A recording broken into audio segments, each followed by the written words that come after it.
that you can now view PowerPoint. So this is a continuing lesson on the series for strategic management. So specifically, the title is Classification of Business Plans. Okay, ito yung pinapakita na pag sinabi natin business plans, ito yung mga rules to be followed within your organization, within your business. At bawat business may kanya-kanya department. At kanya-kanya department may mga rules na sinusunod. For example, we can classify the business policy in accordance with sinong department ang gumagawa nito. So inside your business, meron kang different departments like production, marketing, finance, human resource department. Ito yung mga normal na business or departments sa loob ng business. Ito yung mga common na dapat meron ka na hindi dapat mawala. And bawat department ay may kanya-kanyang mga rules na dapat sundin, or we call those the policy in each department. So, unahin natin yung production department na meron silang production policies. So, we're going to show here the different policy ng inyong mga production managers or ikaw mismo, or if you are doing the production of the company or company of your business, yung mga pwede doing policy. So, mga samples lang. So you can have a policy regarding the cleanliness sa loob ng iyong organization. You can state this as cleanliness critical. That is your policy. Yan ang policy ng iyong production department sa loob. So manufacturing employees need to maintain and appropriate personal cleanliness now. So sa loob ng iyong department ng production, put premium on the cleanliness of the surroundings, the cleanliness of materials, your employees, hygiene, sanitation. Especially now, for example, in manufacturing, pag sinabi natin cleanliness, your employees ay dapat malusog na attire, kasi given. Yung mga talaga ay dapat ay malinis palagi. But sometimes you can add more like wearing gloves and protective clothing, hairnet sa loob para yung mga buhok ay hindi napupunta sa mga ginagawang nilulutong food. So typically, companies prohibit employees from wearing jewelry in manufacturing area. So yung mga cases na naririnig na mga kumakain ng burger or anything na may napuntang foreign object sa kanila.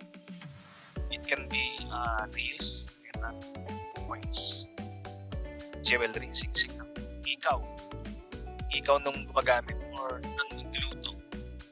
So we are wondering kung ano punta doon. Is it intentional? Wala.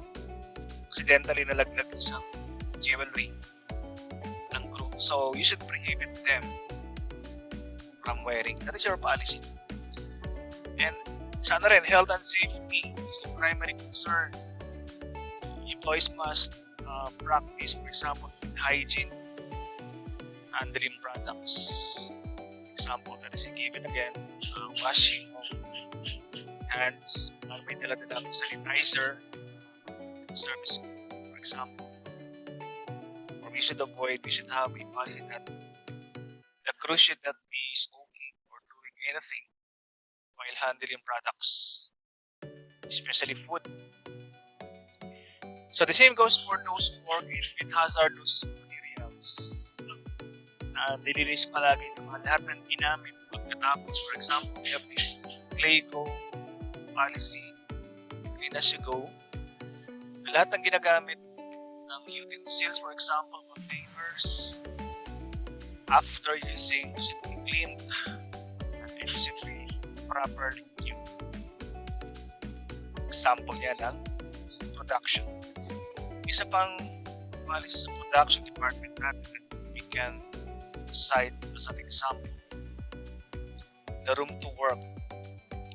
For example, manufacturing buildings and facilities must be suitable for the processing of making products, proper space, or enough space or enough ventilation sa loob to avoid contamination. For example, manufacturing companies or food preparation companies dapat may enough sufficient space to prevent ingredient mix-up.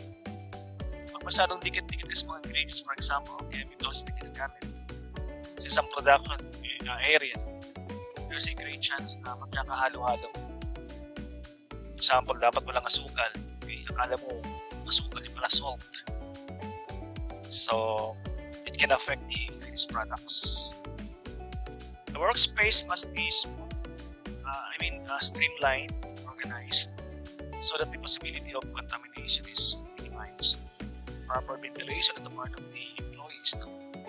Maganda yung well-ventilated yung area, tiled area para orderly or magandang mag-prepare na malinis yung lugar. Another example here, there's three designated areas for different processes as something for the production natin. Kaya nga, hindi mo magagawa yun. Magpalit ng space mo, production space mo. So, dapat yun natin ample space para yung division of labor, like, iba yung sampling area, iba yung production, iba yung packaging area, iba yung storage area. So, pag marami kang space, pwede mo gawin ito. And it will benefit the company, business department. Will ventilated and spacious ng lugar pinagagamitan. And that is a given also that production area dapat hygienic, so dapat may soap, water, hot water, clean water, comfort rooms dapat ginagamit para hindi sumisigaw tayo yung mga. So all in all, this one is a policy that there should be enough space na pwede mong gawin sa loob ng iyong production department. Well ventilated, for example.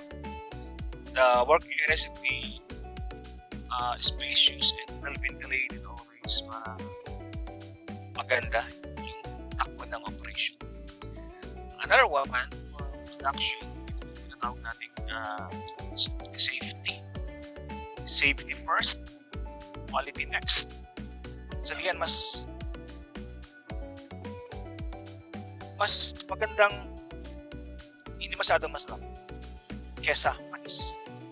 Kasi magandang quality, kaya lang delikado yung food na pinakain. Safety sa surrounding, safety sa product na ginagawa, safety sa mga empleyado na gumagawa. Kasi dapat meron siyang like ISO guideline how to operate a machine, how to prepare example, kahit napakaliit na burger sa loob ng company. Dapat meron kang your standard operating procedure para sa manual na paano gagawin yung lahat na nasa loob. Avoid accident. Okay, so unahin natin yung safety. Kasi employees are the most important asset inside the company. So we should take good care of their safety. Okay, so dapat meron kang ginagawa. Example, no? As part of safety, dapat meron kang something na ginagawa from you don't know all your suppliers. For example, yung gagawa suppliers, we don't know that supplier yet. So before accepting products or supplies from them, meron kang something na ginagawa. Sample. Para makasiguro sa quality ng products. Dapat safe and safe. Safe. Reliable because yung suppliers are the supplies quality or safe.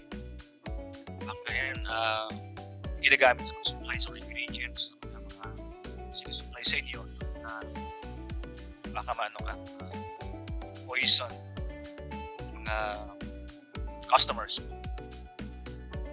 Okay, so another department inside your company ay yung mga marketing department na meron dapat silang ginagawa marketing analysis. Sa example ng marketing, business policy, yung flat pricing, price discrimination. Sabi na naman flat pricing, di business policy. Anong klaseng pricing ang gagamitin? Flat. Yan ba ay sa lahat ng products ba ay pare-pare yung price sa lahat ng customers na gagamit ng products na yun? So that is flat. Sa Metro Manila, example, the price for a product is 100 pesos. Pwede na Batangas, Visayas, Mindanao, 100 pesos din. So that is flat pricing na ginagawa. Okay? So example, no? Mga ginagamit ng mga telecom companies, they are installing example, connections or internet connections o telecom lines. Flat rate na ginagamit. Kahit saan lugar yan. Internet companies na are using flat rate. Telephone companies are using flat rates. Pare-pareho yan. Kahit saan lugar yan. So that is your policy. Now, you can also have another policy is price discrimination. Ito naman ang iba. Hindi sa flat, hindi siya pareho. Isang product, same products, ibang lugar, iba-ibang price. Example, product A is 100 depende ng Pina, at pagdating sa Visayas at Mindanao, 80 pesos siya. So meron kang price discrimination, depende sa lugar. O depende sa time din. May mga products na iba yung price, depende sa time. Pag maaga kang nag-avail, mas mura. Pag medyo matagal ka lang nag-avail, mas mahal na siya. O depende rin sa pwesto. For example, you are in San Coliseum, mas mahal yung sa ringside kaya doon sa medyo malayo na sa ringside. Pag sa mga movies din, ganun din. Pag nasa balcony natin, mas mahal. Pag sa orchestra, mas mura. Isang pelikula, pag sa Metro Manila, 300 pesos. Pagdating sa Mindanao, the same movie, shown at the same time, mas mura sa, let's say, 250 pesos na lang. So that is what you call price distribution. Pwede mo siyang gawing policy kung saan dyan. And we have different types of pricing policies na pwede mong gamitin sa marketing. Okay, and another example of marketing policies, the retail. Anong gagamitin? One, are you going to use distribution system from marami kang retailers yan, or physical distribution? Or you will just going to distribute that online na kung sinong gustong bumili, punta lang sa website and they can download an app or order through online, or pwede ring physical distribution like retailing, wholesaling, and or pwede ring we call that mass distribution. Marami kang distributors, so marami kang sources. Or pwedeng isa lang exclusive distributors ng Metro Manila, for example. So pwede mo siyang gawing policy. Or straightly, pwede lang silang umorder sa campus. May mga products online na pwede kang bumili, example kapag pwede kang bumili lang sa kanila, sa factory lang o sa company lang. They are not selling that on drugstores. So they have reasons why example, one reason bakit it is drugstore, para yung price uniform. Pag online ka umorder kaysa dito sa Pilipinas, yung price ng gamot, for example, is 1,500, the same. Pag pumasok ka sa mga drugstores yan, so nag-iba yung price yun. Yun ang iniwasan na, is the reason why they have this online retailing na ginagawa. And that is their policy. Okay, the second type of marketing policy, market research. So this one is important in business. If you put premium on research, for example, 30% of your budget sa advertising or sa marketing, you go to research. If you have that policy na research is very important for the company, especially if you are a high-tech company selling cell phone, selling data orders. So meron kang ganung budget na napaka-importante sa iyong market research. Talagang may budget ka dyan sa research.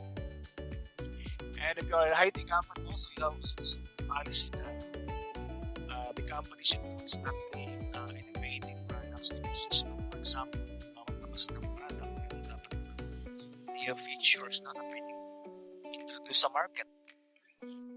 That is your policy, no? So, but it takes time, it takes budget, it takes manpower, this type of innovation and market research.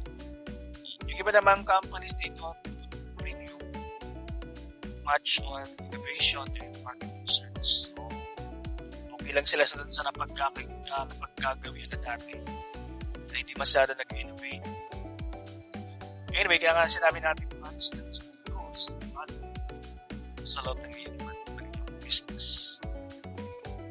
Okay, so we are done with production policy, marketing policy. So let's go down to another department ng inyong company, ng business, the financial policies. So pag-usapan din natin yung mga samples ng financial policies. First one, education of this business. No? This one is important. Dapat tayo hiwa-hiwalay. If you have many employees, no? Bring the point that may kanya-kanyang duty yan.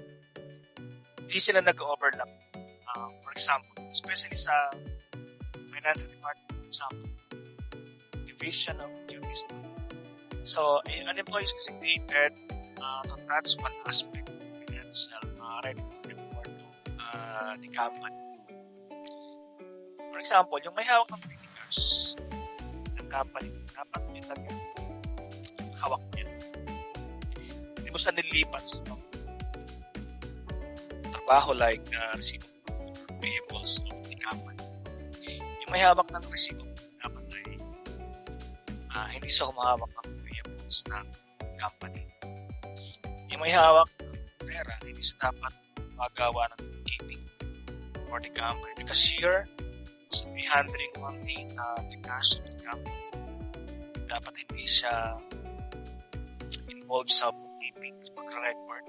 Wala dapat siyang access sa reports ng company kasi very crucial sa business to avoid balance to avoid cheating sa company. Pwede niyang i-alter ang record of the officers. So that is your policy. Now, you can also rotate the employees every 6 months. For example, yung may hawak ng cash. Every 6 months, pwede mo siyang ilipat. So, huwag magtatagalin yung isang empleyado sa kanyang cash department. Kasi pag yan ay may hawak ng cash, lahat ng pera, no? Pwede niyang i-manipulate yan. Now, pag nilipat mo sa every 6 months, iba naman may hawak. Diba? So, hindi siya, bago ka lang, normally, bago ka lang sa isang task like cash department, you are not tempted right away to cheat. Pero pag matagal ka na, kabisado, pasikot-sikot na yung ng cash ng iyong company, you can now manipulate. The same thing na yung may hawak ng mga bookkeeping, dapat i-rotate mo rin mga yan. Kasi pag 5 years mo lang hawak ng bookkeeping, alam mo lang pasikot-sikot mag-record, mag-record sa libro. So, dapat binabago yan. I-rotate mo siya para ma-surprise na kung iba na pinag task kayo. So, she can or he can be tempted to manipulate yung data sa loob ng company.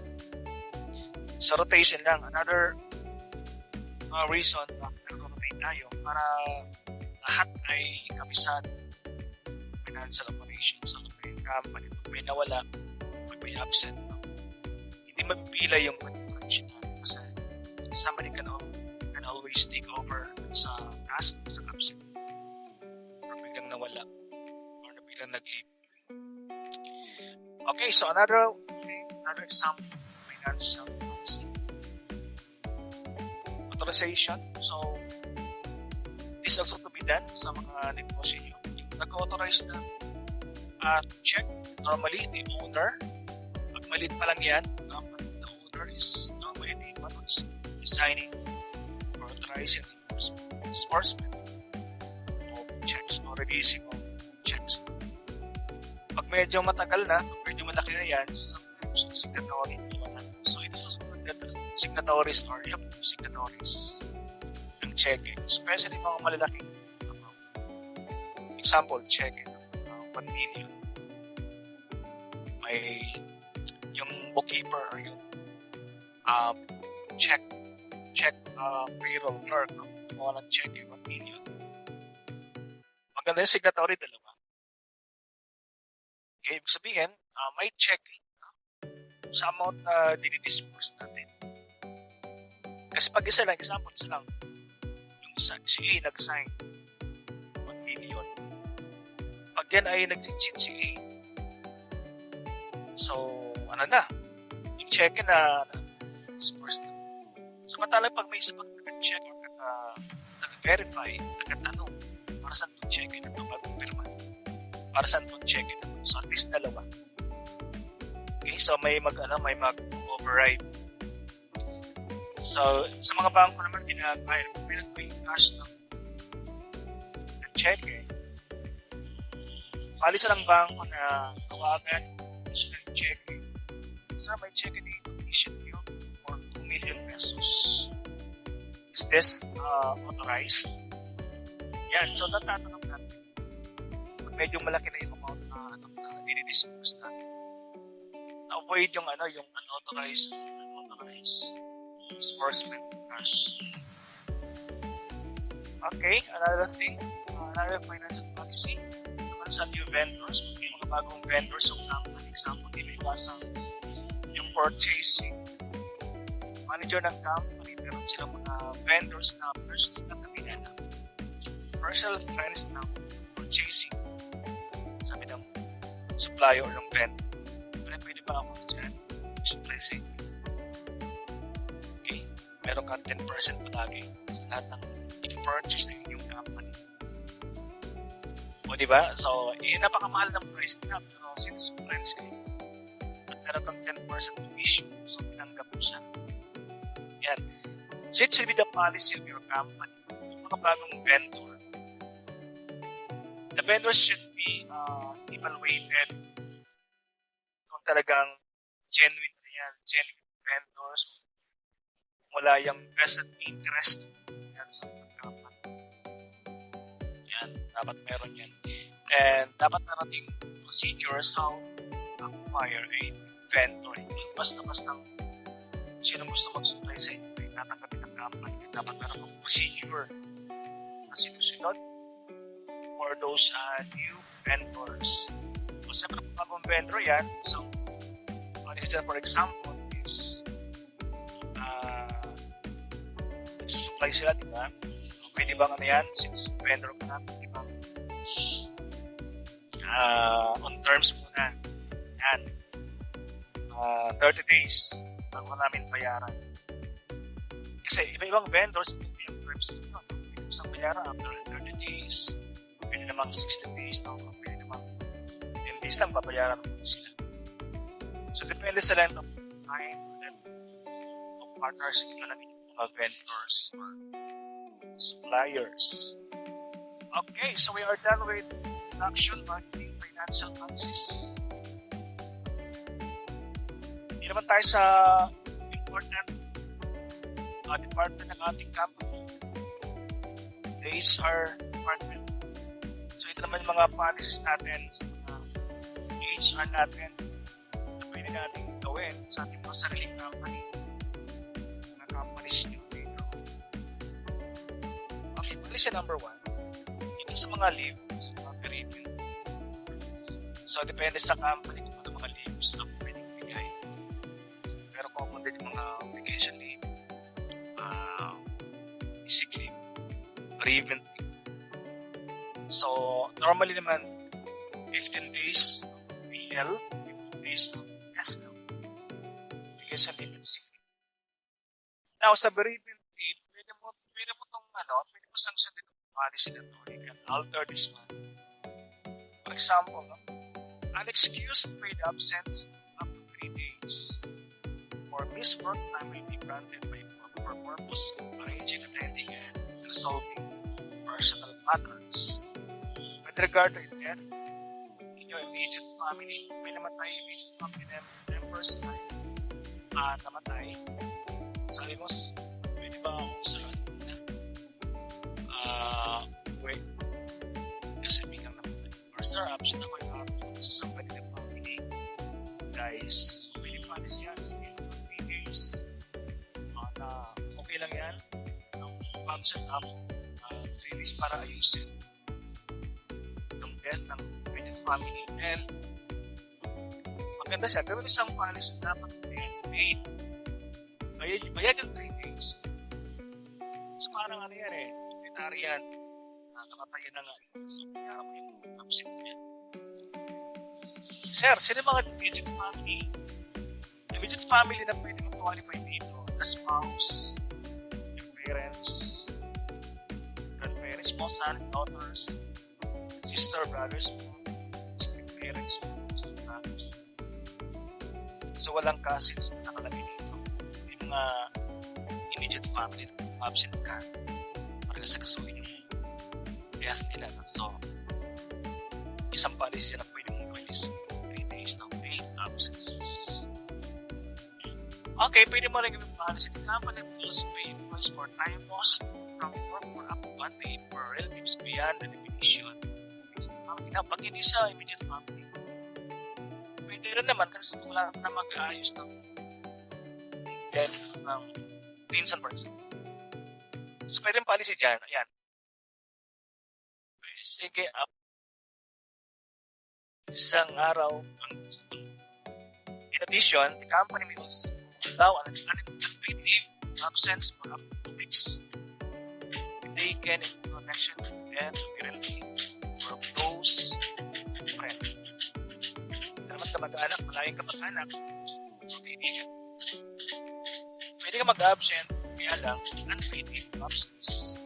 Example, best friend mo at past day sa Mindanao. So, uwi ka.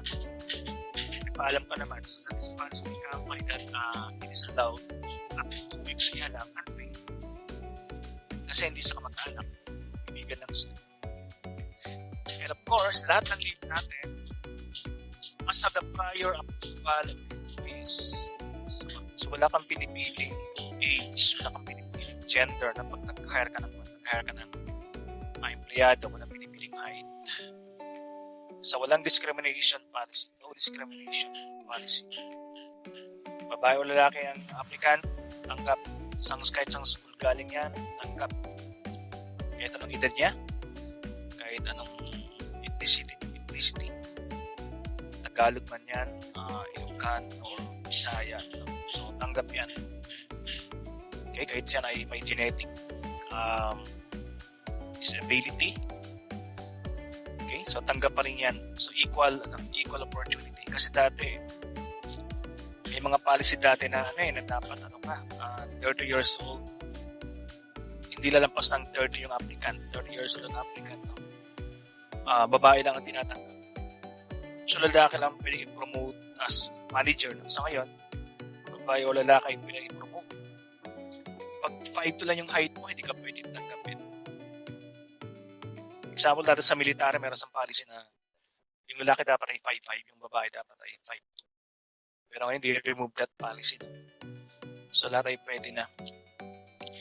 So, this commitment extends to all employment decisions, including but not limited to example of recruiting, pag-promote. And subscribe naman ako guys sa aking munting channel, Doc Oliver the Great TV. At yung aking isa pang channel, Doc Negosyo. Thank you!